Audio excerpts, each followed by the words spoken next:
thought, we didn't start very well with the bat and finished off really well, and the same with them. So all in all. দর্শক, সংবাদ মাধ্যমে যা বললেন পাঞ্জাব কিংসের captain শ্যাম কারণ। তিনি বলেন, মুস্তাফিজের কাটার নিয়ে অনেক ভয় আছি, কারণ ফিজের মতো একজন বোলার থাকা মানে দলের বোলিং লাইন আপটা শক্তিশালী হওয়া। আসলে ফিজ একজন সেরা বোলার, তার কাটার ভেলকি দিয়ে সব ব্যাটারদের ধ্বংস করে সে। তাই একটু ভয় আছি মুস্তাফিজের কাটার নিয়ে। বিস্তারিত জানুন পুরো প্রতিবেদনে। দর্শক, 1 তারিখ রোজ বুধবার রাত 8টায় শুরু হবে চেন্নাই বনাম পাঞ্জাবের হাই ভোল্টেজ ম্যাচ। আর তাই এই ম্যাচ জিততে হবেই পাঞ্জাবের।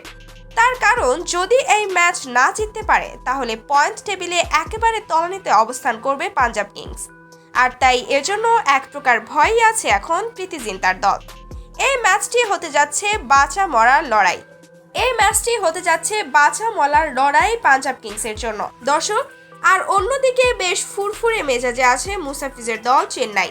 তাদের কোনো চাপই নেই, তারা যেন হেসে খেলে এখন পর্যন্ত পয়েন্ট টেবিলে 3 নম্বরে অবস্থান করছে। তো দর্শক, আপনাদের কাছে কি মনে হয়, প্রীতি জিন্তার দল পাঞ্জাবের সঙ্গে ম্যাচ জিততে পারবে নাকি মুস্তাফিজের দল চেন্নাই? এই বিষয়ে কি মনে হয় তা অবশ্যই জানিয়ে দিবেন ভিডিওর কমেন্ট বক্সে। ধন্যবাদ।